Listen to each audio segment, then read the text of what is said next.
তো আজকের ভিডিওতে আমি দেখিয়ে দিব ফেসবুক সেটিংস কোথায় থাকে এবং এটা কিভাবে ব্যবহার করবেন।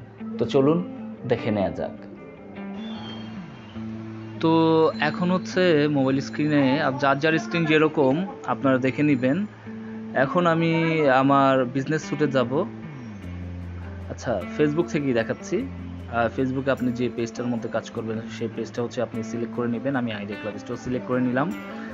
তো আপনি একটা পেজ সুন্দরভাবে সাজিয়েছেন, সুন্দরভাবে হচ্ছে আপনি এটা অপটিমাইজ করেছেন, বাট সেটিংটা যদি আপনি সুন্দর করে না করেন, আপনার প্রয়োজনীয় টুলসগুলি যদি আপনি ব্যবহার করতে না পারেন, তাইলে পরে কিন্তু অপূর্ণতা থেকে যাবে। আপনি পুরোপুরি ফেসবুকের যে হচ্ছে আপনি আপনার মানে কি বলে ব্যবহারের যে হচ্ছে আপনি সহজলভ্যতা ওইটা আপনি করতে পারবেন, এবং ফেসবুকের টুলসগুলির সহজ ব্যবহারটা আপনি যদি না জানেন, তাহলে অনেক কিছু আপনি মানে হারাই ফেলবেন বা কঠিন করে ফেলবেন। আপনার জন্য অনেক বেশি কষ্টদায়ক হয়ে যাবে কাজগুলি করার। এই কাজগুলি সহজে করার জন্য সেটিংসে কিছু অনেক সুন্দর সুন্দর টুলস আছে যেগুলি আপনি বাই বিল্ড ফেসবুকে আছে। আচ্ছা, এখন আমরা সেটিংসে চলে গেলাম।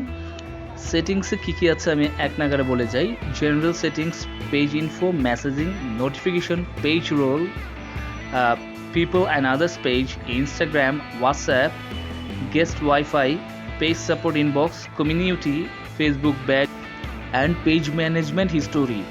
তো আজকের ভিডিওতে আমরা দেখলাম ফেসবুক সেটিংস কতটা গুরুত্বপূর্ণ এবং ফেসবুক সেটিংস প্রপারলি আপনি যদি না করেন কি হবে, এবং ফেসবুক সেটিংসের মধ্যে কি কি আছে। নেক্সট ভিডিওতে আমরা দেখব ফেসবুক পিন পেজ। আসলে ফেসবুক পিন পেজটা কি এটা আমরা অনেকেই জানি না। তো নেক্সট ভিডিওতে আমরা দেখব। উপরে আই বাটনের মধ্যে কিন্তু দেওয়া আছে, এই যে এই পাশে।